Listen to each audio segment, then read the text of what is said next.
पर खिलता है रंग गुलाबी, तेरी ममता ने पाई है ओ,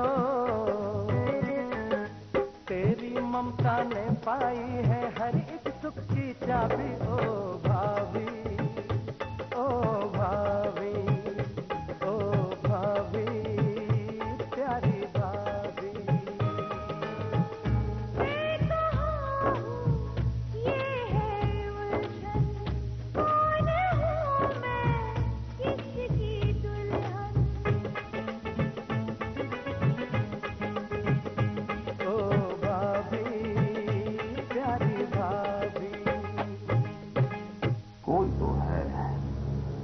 हमारे ऑफिस के इंटरव्यू लेटर्स जगदीश उपल तक पहुंचा है। अगले हफ्ते सीमा की सगाई है। आप सीमा के पास जाइए, उसे सब साफ साफ कह दीजिए। तुम्हें लगता है सीमा मान जाएगी? आप कहे तो मैं चलूं आपके साथ, मैं समझाऊंगी सीमा को। तुम चलो। हमारे पैसे लिए बगैर अगर लखनऊ में घुसा तो तेरे टुकड़े टुकड़े करके चील कौवों को खिला देंगे। हम लखनऊ नहीं जा रहे।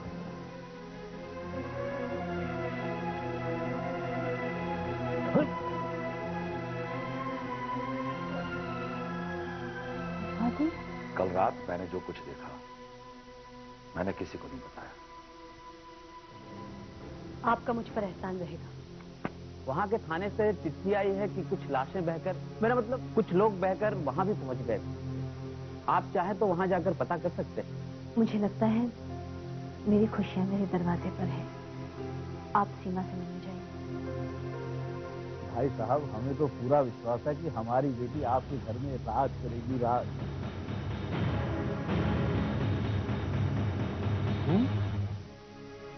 मुझे सीमा से मिलना है।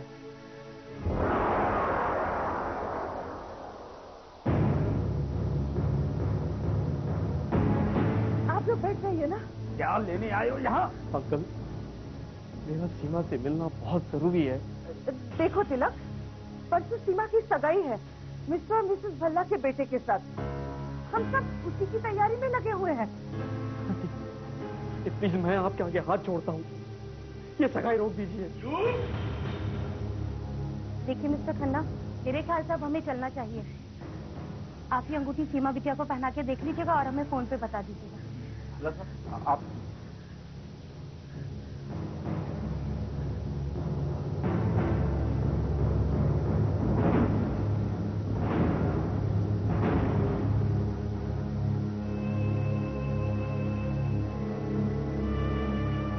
क्या लेने आए?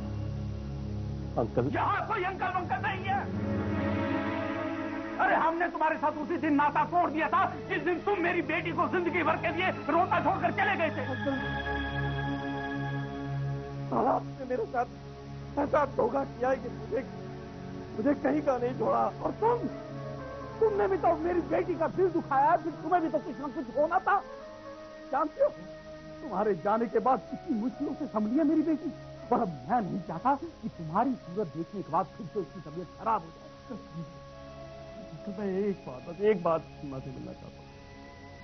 मेरी बात सुनकर अगर सीमा मुझसे कहती है कि तुम चले जाओ यहाँ से, मैं चले जाऊंगा अंकल।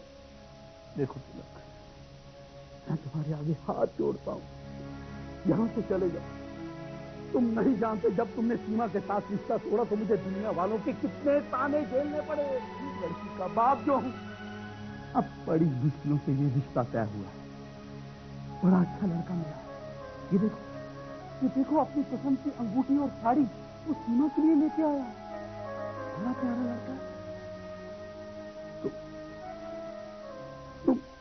तुम समझ रहे हो ना मैं क्या कह रहा हूँ? हाथ मत छोड़िए मेरे सामने। मैं चला जाऊंगा। मैं जानता हूं मैंने आपको और सीमा को बहुत दुख पहुंचाया। मैं और आपको दुख नहीं पहुंचाऊंगा। चला जाऊंगा।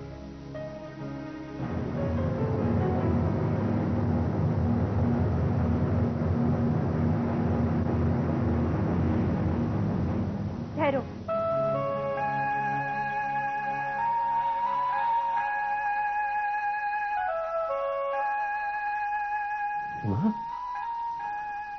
पापा,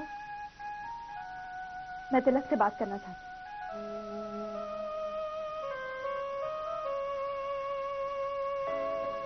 कहो तिलक, क्या कहना चाहती हो? सीमा, जिंदगी ने मेरे साथ बहुत बड़ा मजाक किया है। मजाक तो मेरे साथ हुआ है तिलक। जिंदगी जब हमसे मजाक करे तो हम उसे कुदरत का फैसला समझकर दिल को तसल्ली दे देते। तिलक, तुमने मेरे साथ मजाक किया है। नहीं सीमा, यही तो मैं तुम्हें समझाने के लिए आया हूँ। तुम अच्छी तरह से जानती हो कि किन हालातों में मेरी शादी हुई है। तुमने अपने पापा की जिद पूरी करने के लिए मुझे ठुकरा दिया। अब यहाँ क्या लेने आए हो तुम? यहाँ आने से पहले अपने पापा की परमिशन लेकर आए हो। सीमा, मेरे पापा को बीच में मत लाओ। क्यों ना लाऊं? क्यों ना लाऊं मैं तिलक? तुम्हारे पापा की जिद ने ही मेरी जिंदगी बदल कर रख दी है। क्यों ना लाऊं? तिलक, काश तुम्हारे साथ यहाँ तुम्हारे पापा भी आए होते ताकि मैं उनसे ये सवाल तो कर सकती थी, क्या हक था उन्हें मेरी जिंदगी बर्बाद करने का? सीमा, मेरे पापा की मौत हो गई है।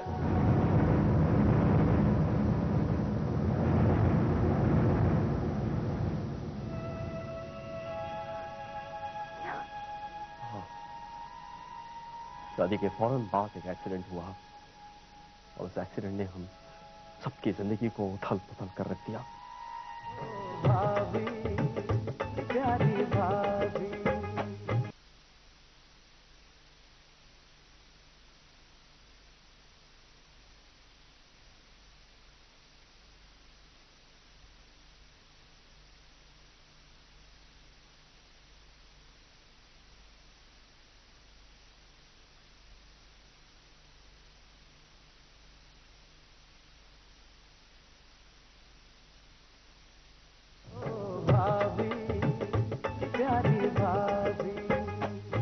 उसके बाद जब मैं घर पहुंचा तो एक तरफ डोली थी और दूसरी तरफ पापा की लाश।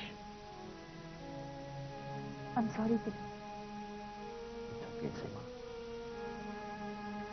मैं बस तुम्हें यह सब कुछ बताना चाहता था और I still love you, Seema.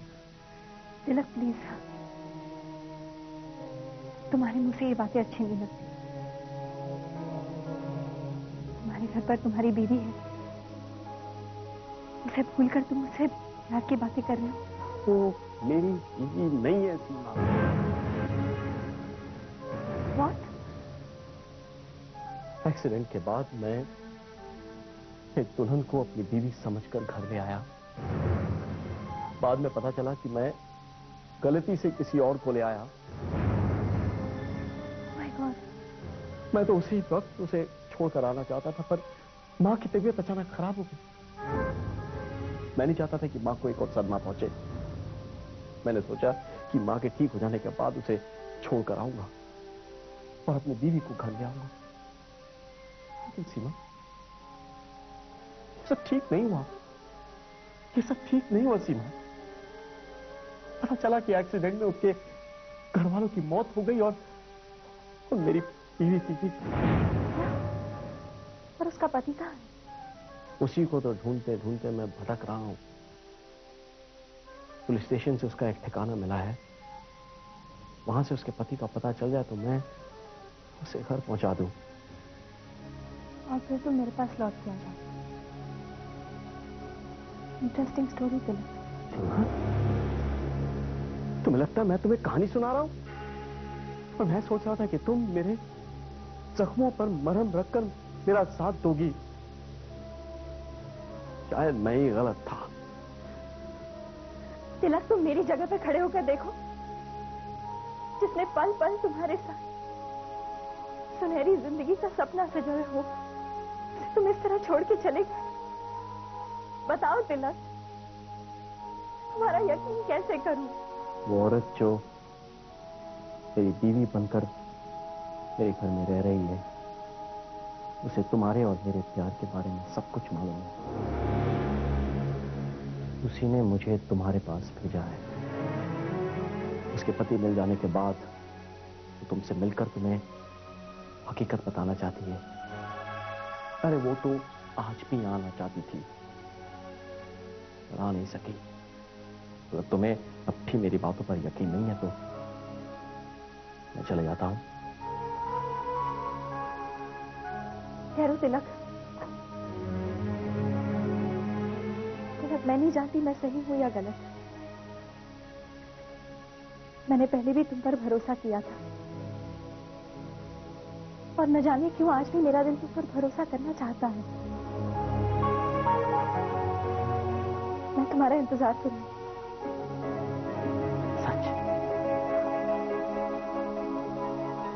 Thank you Seema, thank you very much.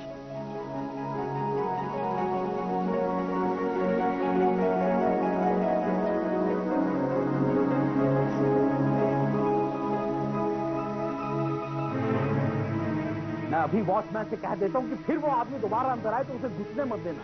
पापा, मैं तिलक का इंतजार करूंगी। ये लड़की पागल तो नहीं हो गई? अरे वो धोखेबाज मक्कार तुम्हें एक बार धोखा दे चुका है और तुम्हारी समझ में नहीं आ रही। बेटी, क्यों दुनिया वालों के सामने हमारी इज्जत उछालना चाहती हो? अब बेटी, तिलक के साथ तुम्हारा क्या वास्ता? मामा, वो जरूर आएगा। मुझे प्लीज आखिरी बार उसका इंतजार करने नहीं दीजिए। कहिए, किससे मिलना है आपको? मिस्टर प्रमोद यहीं रहते हैं? हाँ हाँ, फिलहाल तो यहीं रहते हैं, लेकिन आप मुझसे कहिए, वो हमारे दामाद लगते हैं। ओके, तो आप उनकी सास है? नहीं नहीं, मैं उनकी सास नहीं हूँ, मैं इस घर की नौकरानी हूँ और वो इस घर के दामाद है। आप रुकिए, मैं बुला के लाती हूँ। हाँ, क्या बात है? ये हमारा जिक्र किससे हो रहा है? आपसे मिलने ये लड़की आई है। हाँ, इसे क्या हो गया? कहिए, क्या काम है? बोलिए। सर, मैं आपके लिए मोबाइल लाई हूँ। वेरी गुड, इतनी फास्ट सर्विस है शहर में। हाँ सर, आप हमें डील करके देखिए, बहुत क्विक सर्विस है हमारी। वो तो देख ही रहे हैं भाई। हमारे लखनऊ में आधी जिंदगी तो खिड़की और मुंडेरों के नीचे इंतजार करते करते बीत जाती है।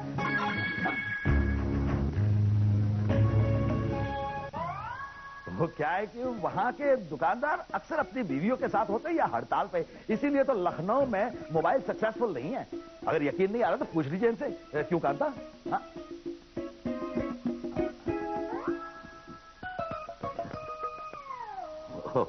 आइए, बैठिए। कौन है ये? वो हमारी बहन है। नहीं, मेरा मतलब है कि हमारी बीवी है। अब आप ये मत कहिए कि हम शक्ल से शादीशुदा नहीं लगते हैं। एक मोबाइल है सर। हाँ, ओके। This one? ये अच्छा है। कार है? जी।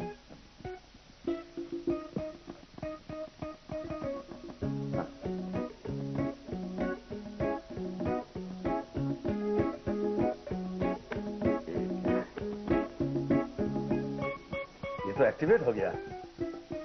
गुड। जिसका चार्जर है सर। अच्छा। हाँ, ये नंबर तो यही है ना? Yes sir.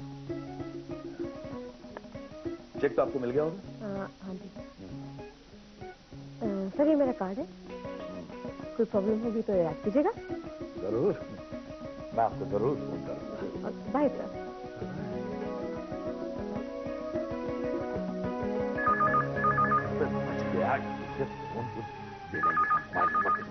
हेलो, प्रमोद बाबू, जरा बाबूजी को फोन दे रहा। ओ हुक्मिया, हाँ बोलो। नहीं, यहाँ ऑफिस में थोड़ी प्रॉब्लम हो गई है। अरे भाई, क्या प्रॉब्लम है हमें बताओ। ये लो, ये आ गए। बाबूजी, कुकुमिया का फोन है ऑफिस से, कुछ प्रॉब्लम है? हाँ कुक्कू बेटा, बोलो। क्या? अच्छा ठीक है, मैं आता हूं। बाबूजी, अगर कोई प्रॉब्लम खास हो तो मैं भी चलूं? चलो। हाँ। बाबूजी, बार बार देखने से अमाउंट कम तो नहीं हो जाएगी? अरे भाई, जितना नजर आ रहा है उतना तो भरना ही पड़ेगा। कुक्कू बेटे, सक्सेना साहब ठीक कह रहे हैं, और कोई रास्ता नहीं है। वैसे आप चाहें तो एक रास्ता है। तो ये इतनी देर से चुप क्यों रहे? सक्सेना साहब, एक मिनट। देखिए सक्सेना साहब, बलदेव भाई साहब तो अभी दुनिया में रहे नहीं। जो कुछ भी करना है वो हम सबको करना है। आप बताइए क्या कर सकते हैं? देखिए साहब, 70 लाख कोई छोटी रकम नहीं होती। आप 10% मुझे दे दीजिए, कि मैं संभाल लूंगा। 70 लाख का 10%, 7 लाख रुपए। देखिए सक्सेना साहब, हम आपको आधा % दे सकते हैं। मैं बहुत प्रैक्टिकल बात कर रहा हूं। यानी 35,000? लेकिन कुछ ज्यादा कह गया मैं। आप मजाक कर रहे हैं मेरा? तो ठीक है, अगर आपको पैसों से प्यार नहीं है तो आप अपनी ऑफिशियल कार्रवाई कीजिए, जाने दीजिए इस रकम को सरकारी खजाने में। अजी साहब ठहरिए ना, नहीं ऐसा करिए 50,000 कर दीजिए, कम से कम राउंड फिगर तो हो। ठीक है, मैं आपकी बात को नहीं काटूंगा, हमें मंजूर है। कुको, सक्सेना साहब को 50,000 रुपए दिलवा दो। हाँ, बाकी के कागजात संभाल लेंगे, ठीक है? अच्छा तो चोपड़ा साहब, अब मैं चलता हूँ। वैसे प्रमोद बाबू हैं बड़े इंटेलिजेंट, पक्के बिजनेसमैन हैं।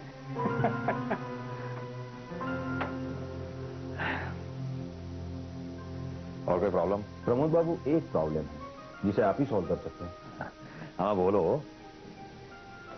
देखिए प्रमोद बाबू, हर लिहाज में आप मुझसे ज्यादा तजुर्बेकार हैं, और फिर इतना बड़ा बिजनेस हैंडल करना मेरे लिए नामुमकिन है। आप क्यों इस कुर्सी पर नहीं बैठ जाते? कैसी बातें कर रहे हो कुकू मियां? हमारा अपना कारोबार है, हम उसे छोड़ के यहां कैसे बैठ सकते? क्यों नहीं बैठ सकते? क्यों, ये घर आपका नहीं है? आप इस घर के लड़के नहीं हैं। और फिर जब तक बिजनेस अच्छी तरह समझ नहीं जाता, मैं और तिलक अच्छी तरह उसे समझ नहीं लेते, तब तक आप बैठे यहाँ पे। नहीं नहीं, क्यों? सही है ना बाबूजी? तुम खुद समझदार हो, तुमने फैसला किया है तो ठीक ही होगा। अरे प्रमोद, कुछ नहीं सुन रहे। देखिए, आप बैठिए, मुझे देखिए, अरे आप मेरी बात, बैठ जाइए यहाँ पर। अरे बैठने में कांग्रेचुलेशन, कांग्रेट। ठीक है बाबूजी, जैसे आप लोगों की इच्छा, मुझे आशीर्वाद दीजिए। ठीक है, सुखी।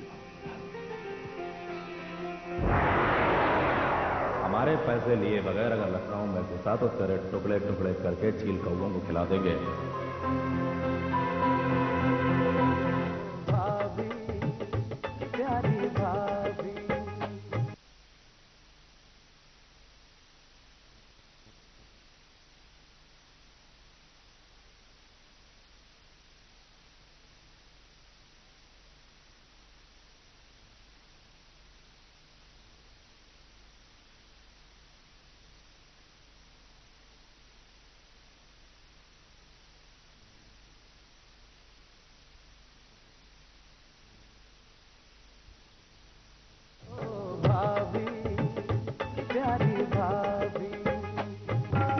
सब गड़बड़ हो गया साहब, सब गड़बड़ हो गया।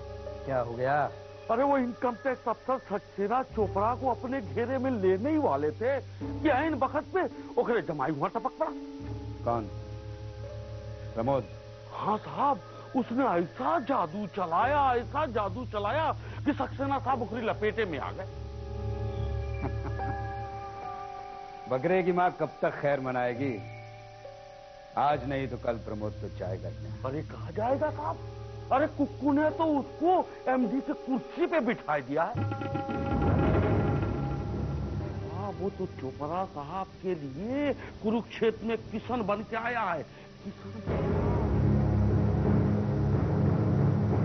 इंस्पेक्टर साहब, आपने मेरे बेटे को अंदर किया है। आप कौन? लोग मुझे चौहान के नाम से जानते हैं। बैठिए। वो तो मैं बैठूंगा ही। तो आप है सुदर्शन के बाप? हाँ, मैं ही हूं उसका बाप। आप उसे लॉकअप से जल्दी बाहर निकालिए, मुझे उसे घर ले जाना है। अबे चुप! क्या क्या? ये कोर्ट का लॉकअप है, तुम्हारे बेटे का ससुराल नहीं। अच्छा, एक बात बताइए, आपने मेरे बेटे को किस जुर्म में अंदर किया है? वो तो बच्चा है। बच्चा है? हाँ। राह चलती लड़कियों से छेड़खानी करता है, कानून को जेब में रखकर घूमता है। आपको गलतफहमी हो गई है, मेरा बेटा ऐसा नहीं है। आपने किसी और के चक्कर में उसे अंदर कर दिया है। मैंने कहा ना, आवाज नीचे। इंस्पेक्टर साहब, क्या मैं अपने बेटे से मिल सकता हूँ? हवलदार, जाने पहले। बेटा सुदर्शन, ये तूने क्या कर लिया? किसे छेड़ दिया? मैंने तुझे कितनी बार कहा है कि छेड़खानी करने से पहले इधर देख लिया कर। बापू वो कोई ऐसी वैसी लड़की नहीं थी। लड़की तो थी ना। बात सुन बापू, वो इंद्रजीत की बहन सरोज। वो अभी जिंदा है? और उसका वो डॉक्टर पति? वो उस डॉक्टर के साथ नहीं, किसी और के साथ। बापू उसने अपना नाम भी बदल लिया है, सरोज से पुष्पा रख लिया है। मतलब हुआ कि वो बहुत बड़ी ऊंची चीज है। बेटा अच्छा हुआ हम बच गए। नहीं बापू, मुझे इस बात का पता लगाना बहुत जरूरी है कि वो ये खेल खेल क्यों रही। बस मेरा बाहर निकलने का इंतजाम कर। तू उसकी तो चिंता ही मत कर। अरे तुझे निकालने का बंदोबस्त मैं फटकनी में कर दूंगा। बिल्कुल मत घबराना, अभी तेरा बाप जिंदा है। चौहान जवान। हाँ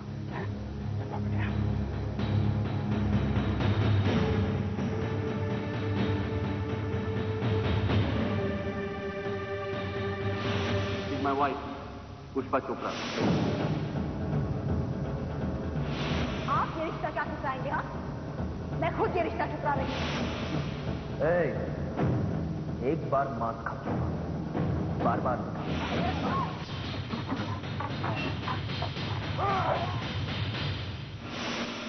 सरोज वो पुष्पा।